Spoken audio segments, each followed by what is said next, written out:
السلام علیکم ورحمۃ اللہ وبرکاتہ۔ ناظرین، اسلام میں کسی بھی عمل کو چھوٹا یا بڑا نہیں کہا گیا، بلکہ اللہ رب العزت ہر عمل کے پیچھے آپ کی نیت کو دیکھتا ہے۔ ایک ایسا ہی ضروری عمل ہے دعا۔ اللہ کے پسندیدہ عمل میں سب سے پسندیدہ عمل دعا ہے۔ اسلام میں دعا ایک افضل عبادت ہے۔ دعا ہی وہ عمل ہے جو بندے کو اپنے رب سے جوڑے رکھتی ہے۔ دعا اللہ پر ایمان اور توکل کا اظہار کرتی ہے۔ اللہ ان لوگوں کو پسند کرتا ہے جو اس سے دعا مانگتے ہیں، لیکن افسوس کی بات یہ ہے کہ ہم دعا کی اہمیت کو سمجھتے ہی نہیں ہیں اور ضرورت پڑنے پر ایک دوسرے سے مدد مانگتے رہتے ہیں، مگر اس شے سے مدد نہیں مانگتے جو کہتا ہے کہ مجھ سے مانگو۔ دعا مانگنے کے کئی فائدے ہیں۔ اللہ ان لوگوں کو ناپسند کرتا ہے جو دعا نہیں مانگتے۔ آج کی اس ویڈیو میں ہم دعا کی اہمیت کو سمجھیں گے اور ساتھ ہی ہم یہ بھی جانیں گے کہ قرآن اور حدیث میں دعا کے متعلق کیا بیانات موجود ہیں۔ اس کے علاوہ دعا نہ مانگنے کے نقصانات بھی ہم آپ کو بتائیں گے۔ آپ سبھی سے گزارش ہے کہ ویڈیو کو آخر تک ضرور دیکھیں۔ ناظرین، اب ہم دعا کی اہمیت اور فائدوں کو سمجھتے ہیں۔ دعا ایک ایسا عظیم روحانی عمل ہے جس میں بندہ اللہ کے سب سے نزدیک ہوتا ہے اور اپنے دل کی گہرائیوں سے اپنے رب سے باتیں کرتا ہے۔ اللہ سے کلام کرنے کا سب سے افضل ذریعہ دعا ہے۔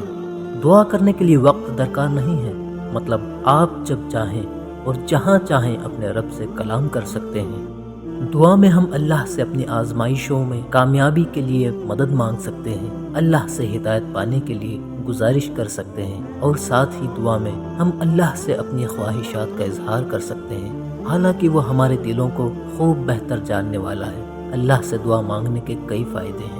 اللہ سے دعا کرنے سے انسان کے دل میں اللہ کے لیے توکل پیدا ہوتا ہے اور اسے سکون و اطمینان محسوس ہوتا ہے۔ اللہ پر توکل اور بھروسے کی وجہ سے آپ کبھی فکر مند نہیں ہوں گے اور نہ ہی آپ کبھی غم زدہ ہوں گے۔ ہمیں یہ بھی یقین ہوتا ہے کہ اللہ کے حکم کے بغیر کچھ بھی ممکن نہیں، اور پھر انسان اپنی زندگی کے ہر مسئلے کو اللہ کی ذات کے حوالے کر دیتا ہے۔ دعا کرنے کا ایک فائدہ یہ بھی ہے کہ انسان اللہ رب العزت سے اپنے گناہوں کی معافی مانگتا ہے۔ جب انسان اپنے گناہوں کا اقرار کرتا ہے اور اللہ سے معافی مانگتا ہے تو یہ عمل اس کی روحانی تازگی میں اضافہ کرتی ہے۔ اللہ سے دعا مانگنے والا شخص کافی حد تک گناہوں سے دور رہتا ہے۔ دعا کے ذریعے انسان اپنی ضروریات اور حاجات کا اظہار اللہ رب العزت کے آگے کر سکتا ہے۔ دعا مانگنے والے شخص کو یہ یقین ہوتا ہے کہ کوئی اس کی مدد نہیں کر سکتا سوائے اللہ کے۔ دعا کرنے والا انسان ہمیشہ اللہ کا شکر ادا کرتا ہے، وہ کبھی اللہ کی ذات سے نا امید نہیں ہوتا۔ اس کے علاوہ جو شخص دعا کرتا ہے اللہ اسے صبر کی توفیق عطا کر دیتا ہے، جس سے وہ شخص ہر مشکل میں اللہ کی ذات پر یقین کرتا ہے۔ دعا عبادت کا ایک ضروری حصہ ہے اور اصل عبادت دعا ہی ہے۔ جب انسان اللہ سے دعا کرتا ہے تو وہ اپنے رب کی عبادت میں مصروف ہو جاتا ہے۔ دعا کرنے والوں سے اللہ ہمیشہ اپنی تعلق جوڑے رکھتا ہے۔ اللہ سے دعا مانگنے کے اور بھی کئی بے شمار فائدے ہیں۔ دعا انسان کو اپنے رب کے قریب کر دیتی ہے اور اس کی زندگی کو بھی بہتر بناتی ہے۔ قرآن میں بھی دعا اور اللہ سے مانگنے کے متعلق کئی آیتوں میں فرمایا گیا ہے۔ سورہ البقرہ آیت نمبر 186۔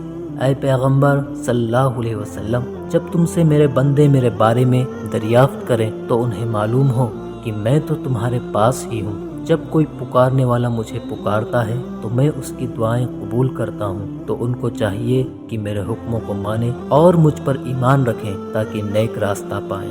اسی طرح آیت نمبر 286، اے پروردگار، ہم پر ایسا بوجھ نہ ڈالیو جیسا تو نے ہم سے پہلے لوگوں پر ڈالا تھا۔ پروردگار، جتنا بوجھ اٹھانے کی ہم میں طاقت نہیں اتنا بوجھ ہم پر نہ رکھیو، اور اے پروردگار، ہمارے گناہوں سے درگزر کر اور ہمیں بخش دے اور ہم پر رحم فرما۔ سورہ الغافر آیت نمبر 60 میں، اور تمہارے پروردگار نے فرمایا ہے کہ تم مجھ سے دعا کرو، میں تمہاری دعا قبول کروں گا۔ سورہ الفرقان آیت نمبر 77۔ سورہ الفرقان آیت نمبر 65۔ کہہ دو کہ اگر تم اللہ کو نہیں پکارتے تو میرا پروردگار بھی تمہاری کچھ پرواہ نہیں کرتا، اور وہ جو دعا مانگتے رہتے ہیں کہ اے پروردگار، دوزخ کے عذاب کو ہم سے دور رکھیو، دوزخ کا عذاب چمٹنے والا ہے۔ یہ آیات ہمیں بتاتی ہیں کہ دعا اللہ کے نزدیک ایک طاقتور اور قبول ہونے والا عمل ہے۔ قرآن میں انسانوں کو دعا کی اہمیت سمجھانے کے لیے مختلف مثالوں اور واقعات کا ذکر ہے۔ دعا ایمان کی ایک ایسی نشانی ہے جو اللہ کے قریب پیغام پہنچانے کا ذریعہ ہے۔ قرآن کی طرح حدیث میں بھی دعا کے متعلق جو ہمیں دعا کی اہمیت اور طریقہ سمجھانے میں مدد کرتی ہیں۔ حضرت انس بن مالک رضی اللہ تعالیٰ عنہ روایت کرتے ہیں کہ محمد صلی اللہ علیہ وسلم نے ارشاد فرمایا، دعا عبادت کا دل ہے۔ ترمذی۔ حضرت ابو ہریرہ رضی اللہ تعالیٰ عنہ سے روایت ہے کہ حضرت محمد صلی اللہ علیہ وسلم نے ارشاد فرمایا، جب کوئی شخص اپنے بھائی کے لیے دعا کرتا ہے تو فرشتے اس کے لیے کہتے ہیں آمین، اور تمہارے لیے بھی وہی ہو۔ صحیح مسلم۔ ایک اور حدیث میں حضرت ابو ہریرہ رضی اللہ تعالیٰ عنہ روایت کرتے ہیں کہ نبی کریم صلی اللہ علیہ وسلم نے ارشاد فرمایا، جب کوئی اپنے ہاتھ اٹھاتا ہے دعا کرنے کے لیے تو اللہ کہتا ہے، مجھے شرمندہ نہ کر میرے بندے، میں تیری مدد کروں گا۔ ابو داؤد۔ دعا ایمان کا ایک حصہ ہے اور ایمان بنا دعا کے ادھورا ہے۔ ترمذی۔ یہ احادیث ہمیں بتاتی ہیں کہ محمد صلی اللہ علیہ وسلم نے اپنی امت کو دعا کرنے کی تاکید کی ہے اور سمجھایا ہے کہ دعا اللہ سے مدد، رحمت اور ہدایت مانگنے کا ایک طاقتور ذریعہ ہے۔ دعا ایمان کا ایک حصہ ہے جو بندوں کو اپنے رب سے تعلق جوڑے رکھنے میں مدد کرتا ہے۔ اسی طرح اگر کوئی شخص دعا نہ کرے یا دعا جیسی عبادت کو نظر انداز کرے تو اسے کئی طرح کی مشکلات کا سامنا کرنا پڑ سکتا ہے۔ دعا کے ذریعے لوگ اپنے مقصد میں کامیابی اور مدد طلب کرتے ہیں۔ اگر کوئی شخص دعا نہ کرے تو اس کے لیے آسان نہیں ہو سکتا اپنے مقصد میں کامیابی حاصل کرنا۔ دعا بندے کو اللہ سے جوڑنے کا ایک بہترین ذریعہ ہے۔ اگر کوئی شخص دعا نہ کرے تو اس کی روحانیت میں کمی ہو سکتی ہے اور اللہ پر اس کا ایمان کمزور ہو سکتا ہے۔ دعا کرنے سے انسان اپنی مشکلات اور پریشانیوں کا حل تلاش کرتا ہے۔ اگر کوئی شخص دعا نہ کرے تو اس کی زندگی میں مشکلات اور پریشانیاں بڑھ سکتی ہیں۔ دعا اللہ کے قریب جانے کا ایک افضل طریقہ ہے۔ اگر کوئی شخص دعا نہ کرے تو وہ اپنے رب سے دور ہو سکتا ہے۔ اس کی وجہ سے اس کا توکل اللہ پر کمزور ہوگا اور اللہ اس سے صبر کی توفیق چھین لے گا، جس سے فکر لاحق ہو جائیں گی۔ یہ سب نقصانات ان لوگوں کو ہو سکتے ہیں جو اللہ رب العزت سے دعا نہیں مانگتے یا اس کی ذات پر ایمان نہیں رکھتے۔ تو ناظرین، اب تو آپ سمجھ ہی گئے ہوں گے کہ دعا کی کیا اہمیت ہے، اور چاہے کیسی بھی آزمائش ہو صرف اللہ ہی سے مدد مانگنا چاہیے، کیونکہ صرف وہی ہے جو ہماری مدد کر سکتا ہے، اس کے سوا کوئی ہماری مدد نہیں کر سکتا۔